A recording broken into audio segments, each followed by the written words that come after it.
आपल्या चॅनलवर सगळ्यांचं अगदी मनापासून स्वागत आहे। तर 2025 मध्ये वटपौर्णिमा आलेली आहे 10 जूनला।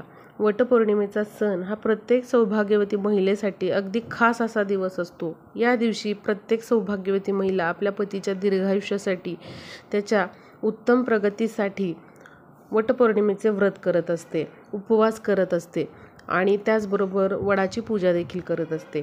पण बघा, वटपौर्णिमेच्या दिवशी जरी तुम्हाला उपवास करणं शक्य झालं नाही, व्रत करणं शक्य झालं नाही आणि वडाची पूजा करणं देखील शक्य झालं नाही, तरी देखील महिलांनी या 3 गोष्टी ज्या आहेत त्या आवर्जून करायच्या आहेत।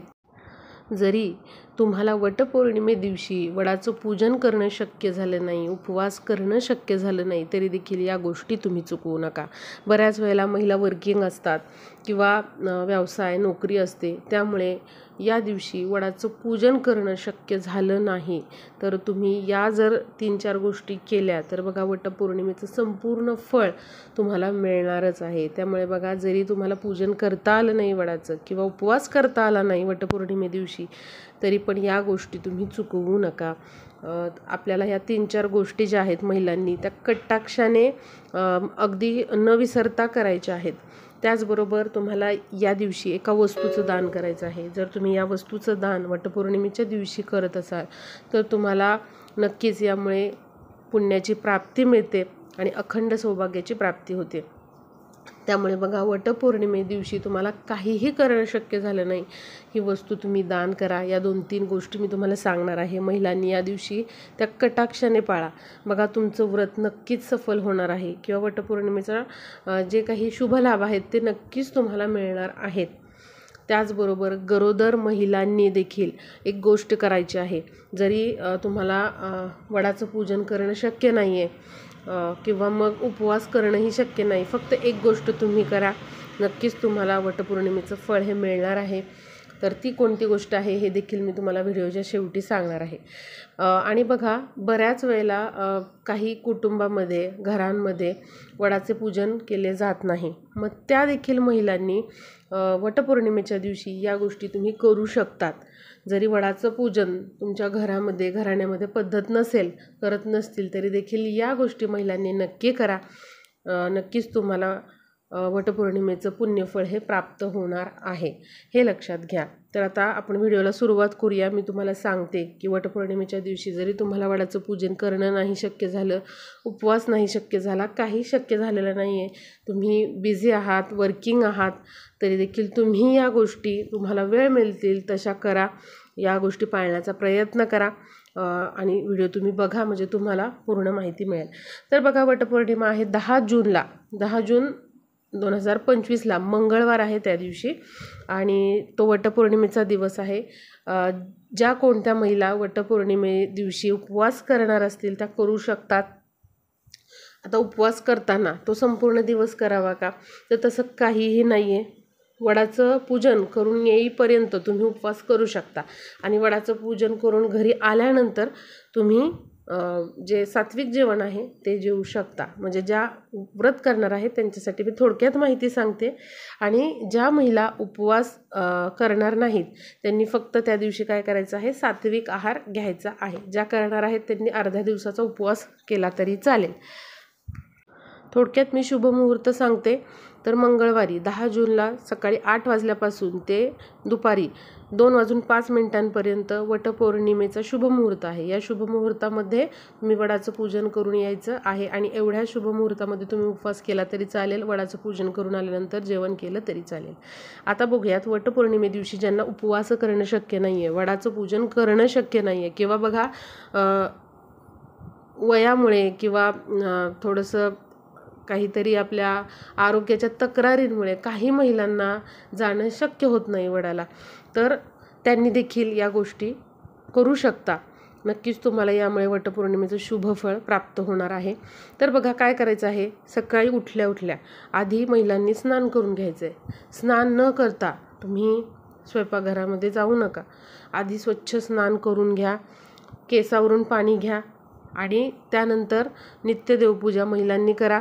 त्याचबरोबर जो दिवा असतो एक, तो तुळशीसमोर प्रज्वलित करायचा आहे. हे खूप महत्त्वाचं काम आहे. देवघरामधला दिवा आणि तुळशीसमोरचा दिवा आपल्याला प्रज्वलित करायचा आहे.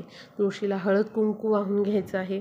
त्याचबरोबर एखादं पिवळं फूल किंवा गजरा जो आहे तुळशीला अर्पण करा तुम्ही. हे महत्त्वाचं काम आहे. वटपौर्णिमेदिवशी एखादा गोडाचा पदार्थ करा, शिरा करा, खीर करा, काहीही करा, पण एखादा गोडाचा पदार्थ करा, त्याचा नैवेद्य देवाला दाखवा. पुरणपोळ्या करणं शक्य नाही आहे तर तुम्ही काहीही गोडाचा नैवेद्य करू शकता. पुरणपोळ्या शक्य असतील करणं तर पुरणपोळ्याचा नैवेद्य तुम्ही दाखवू शकता. वटपौर्णिमेदिवशी महिलांनी शक्यतो पिवळ्या रंगाचे कपडे जे आहेत ते परिधान करायचे आहेत किंवा साडी, ड्रेस जो आहे पिवळ्या रंगाचा असावा.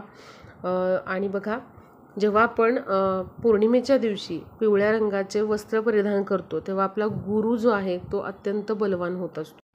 पौर्णिमा ही तिथी भगवान विष्णू माता लक्ष्मीची आवडती तिथी आहे आणि जो पिवळा कलर असतो तो भगवान विष्णूंचा अतिशय प्रिय असा रंग आहे. आणि तुम्हाला माहिती आहे, जी हळद असते ती देखील पिवळ्या रंगाची असते. आणि जेव्हा आपण पिवळे वस्त्र पौर्णिमे दिवशी विशेष करून परिधान करतो तेव्हा आपला बृहस्पती गुरुग्रह जो आहे तो बलवान होतो. याचे अनेक फायदे आपल्याला मिळतात. त्यामुळे शक्यतो पिवळे वस्त्र या दिवशी परिधान करा. पिवळे नसतील काही हरकत नाही, तुम्ही हिरव्या रंगाचे वस्त्र परिधान करू शकता किंवा लाल रंगाचे करू शकता. पण या दिवशी काळा रंग, पांढरा रंग हे आपल्याला परिधान करायचे नाहीत. हे लक्षात घ्या. खूप डार्क कलर हे परिधान करायचे नाहीत. वटपौर्णिमे दिवशी सकाळीच स्नान करून झाल्यानंतर आपल्या पतीचं औक्षण करा. जरी तुम्हाला कुठल्याही प्रकारचा उपवास करायचा नाही, वडाचं पूजन तुम्ही म्हणजे शक्य नाही आहे तुम्हाला करणं, तर पतीचं औक्षण करा. त्यांना तिलक लावा आणि योग्य प्रकारे असं आपल्याला औक्षण करून घ्यायचं आहे पतीच्या दीर्घायुष्यासाठी आपल्याला अशा प्रकारे देवाकडे प्रार्थना करायची आहे. आणि पतीचं औक्षण अवश्य तुम्ही या दिवशी करून घ्यायचं आहे. तुम्ही केलेला गोड पदार्थ त्यांना खाऊ घालायचा आहे. हे खूप महत्त्वाचं काम आहे. तुम्ही तर काहीही नाही केलं तरी चालेल, पण पतीचं औक्षण जरूर करा. या दिवशी अन्नदान करा. शक्य असेल तर पती पत्नीने मिळून दोघांनी अन्नदान करा. काहीही तुम्ही दान करू शकता. फळं दान करा. यथाशक्ती तुम्हाला जे काही शक्य आहे तर ते दान करा. शक्यतो तुम्ही ताजं अन्न दान करा, फळं दान करा, पण शिळं अन्न चुकूनही कोणाला देऊ नका. उरलेलं आहे म्हणून ते दान करायचं आहे असं करू नका. यथाशक्ती तुम्हाला ज्या गोष्टींचं दान करता येईल त्या गोष्टींचं दान करा. पिवळ्या वस्तू जर तुम्ही या दिवशी दान केल्या तर त्याचे अनेक तुम्हाला फायदे या दिवशी पाहायला मिळतात. जसे की केळी किंवा पिवळ्या कलरची डाळ जी असते, पिवळ्या वस्तू किंवा पिवळं वस्त्र हे तुम्ही दान करू शकता. आता बघा, महिलांनी एक वस्तू जी आहे ती अवश्य दान करायची आहे. जर तुम्हाला शक्य असेल तर वटपौर्णिमे दिवशी चांदीच्या ज्या जोडवी असतात त्यांचं दान तुम्ही एखाद्या सौभाग्यवती महिलेला आवर्जून करा. जेव्हा आपण चांदीची जोडवी एखाद्या सवाष्णीला देत असतो तेव्हा आपल्या सौभाग्यामध्ये वाढ होते, आपल्या पतीची प्रगती दिवसेंदिवस होते.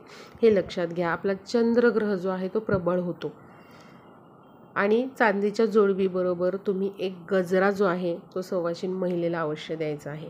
आता बघा, जर चांदीची जोडवी देणं शक्य नाही आहे तर कुठल्याही शृंगाराचं साहित्य तुम्ही या ठिकाणी देऊ शकता. जसं की टिकल्यांचं पाकिट असेल किंवा मेहंदीचा कोन असेल, यापैकी काहीही तुम्हाला आवडतं आहे ते तुम्ही एखाद्या सौभाग्यवती महिलेला देऊ शकता. पण अवश्य एखादा गजरा महिलेला द्या. वटपौर्णिमे दिवशी एखाद्या सवाशीण महिलेची ओटी भरा. त्या सवाशीण महिलेच्या घरी जाऊन भरा किंवा स्वतःच्या घरी बोलवा आणि त्या महिलेची ओटी आपल्याला भरायची आहे. ओटी तुम्ही साडीची द्या किंवा फक्त ब्लाऊज पीस, नारळ हे द्या. त्यामध्ये एखादं शृंगाराचं साहित्य त्यामध्ये तुम्ही द्या. गजरा अवश्य त्यामध्ये तुम्ही सौभाग्यवती महिलेला द्यायचा आहे. या दिवशी सवाशीण महिलेची ओटी भरण्याला खूप मान आहे. भले तुम्ही काहीही करू नका या दिवशी, पण आपल्याला ओटी भरायची आहे. त्या ओटीमध्ये आंबा अवश्य द्या. आंब्याचं महत्त्व आहे. आणि बघा, ओटी भरताना ती गव्हाची शक्यतो तुम्ही भरा. आणि अशा प्रकारे आपल्याला या गोष्टी ज्या आहेत त्या करायच्या आहेत. बघा, या गोष्टींना खूप जास्त महत्त्व आहे. जरी तुम्ही वटपौर्णिमे दिवशी बाकीचं काहीही केलं नाही, फक्त ह्या गोष्टी जरी तुम्ही केल्या तरी याचं अनेक प्रकारे तुम्हाला पुण्यफळ वटपौर्णिमेच्या व्रताचं मिळत असतं. भले तुम्ही वडाचं पूजन करू शकत नाही किंवा तुमच्या घरामध्ये करत नाही आहेत, तर या गोष्टी तरी तुम्ही नक्की करा. आता बघा, ज्या गरोदर महिला आहेत त्यांना प्रश्न पडत असतो की आम्ही वडाचं पूजन केलं तर चालेल का? लक्षात घ्या, जर 7व्या महिन्याच्या आत तुमचा महिना असेल तर तुम्ही वडाचं पूजन जे आहे ते करू शकता. पण जर तुम्हाला बाहेर जाणं शक्य नाही आहे तर तुम्ही नाही केलं वडाचं पूजन तरीही चालेल. पण 7व्या महिन्याच्या पुढे जर महिना असेल, 7वा, 8वा, 9वा, तर यामध्ये तुम्ही वडाचं पूजन करायचं नाही. तर बघा, वटपौर्णिमे दिवशी गरोदर महिलांनी काय करायचं आहे? तुम्हाला आता पूजन करणं शक्य नाही आहे किंवा उपवास करणंही शक्य होत नाही, तर काय करायचं आहे? या दिवशी मी आधी सांगितल्याप्रमाणे तुम्ही फक्त एखाद्या सवाशीण महिलेला एखादी शृंगाराची वस्तू आणि गजरा हे दान करायचं आहे. जर तुम्हाला जोडवी देणं शक्य असेल तर तुम्ही चांदीची जोडवी आणि गजरा हे देऊ शकता. जोडवी देणं शक्य नाही आहे तर तुम्ही काय करायचं आहे? एखादं शृंगाराचं साहित्य हे अवश्य एखाद्या सवाशीण महिलेला द्यायचं आहे. फक्त तुम्ही एक भेटवस्तू म्हणून शृंगाराचं एखादं साहित्य आणि गजरा एखाद्या महिलेला द्यायचा आहे. ओटी वगैरे भरण्याची काहीही गरज नाही. किंवा तुम्ही अन्नदान जे आहे, पिवळ्या गोष्टींचं दान या दिवशी करू शकता. याशिवाय तुम्ही काय करायचं आहे? तर वडाच्या झाडाची रांगोळी काढू शकता किंवा वडाच्या झाडाचं चित्र काढू शकता आणि ते देवघरामध्ये तुमच्या पूजू शकता. फक्त आपल्या देवघरामध्ये अशा प्रकारे वडाची जी रांगोळी आहे किंवा चित्र आहे त्याचं पूजन करा. हळद कुंकू तिथे वाहा तुम्ही. एखादा आंबा जो आहे तो तिथे ठेवायचा आहे. गोड पदार्थ करून देवघरामध्ये तुम्ही ठेवू शकता. तर अशा प्रकारे तुम्ही अगदी साध्या सोप्या पद्धतीने वडाचं चित्र काढून किंवा वडाची रांगोळी काढून तिथे हळद कुंकू वाहून, आंबा ठेवून, गोड पदार्थ ठेवून वटपौर्णिमा घरच्या घरी साजरी करू शकता. तर अशा प्रकारे गरोदर महिलांनी देखील वटपौर्णिमेचा सण घरच्या घरी तुम्ही साजरा करू शकता. तर बघा, व्हिडिओला जास्तीत जास्त शेअर करा म्हणजे बऱ्याच महिलांचे जे प्रश्न आहेत वटपौर्णिमेविषयीचे ते सुटतील.